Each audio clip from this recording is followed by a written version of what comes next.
Penjabat PJ, Gubernur Sulawesi Selatan, Sulsel, Profesor Sudan Arif Fakrullah akhirnya tiba di Kota Makassar pada Minggu, 19 Mei 2024. Sekitar pukul 16 WITA, pesawat ditumpangi Profesor Sudan Arif landing di Bandara Sultan Hasanuddin.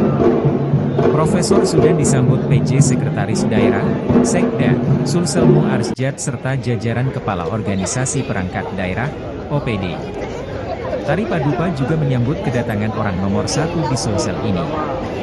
Tabuhan gendang disertai tradisi angarukian sakral pada prosesi penyambutan. Bismillahirrahmanirrahim, kita mulai bekerja untuk melayani masyarakat di Sulawesi Selatan, kata Profesor Sudan. Senyum sumringah mengiringi langkah Profesor.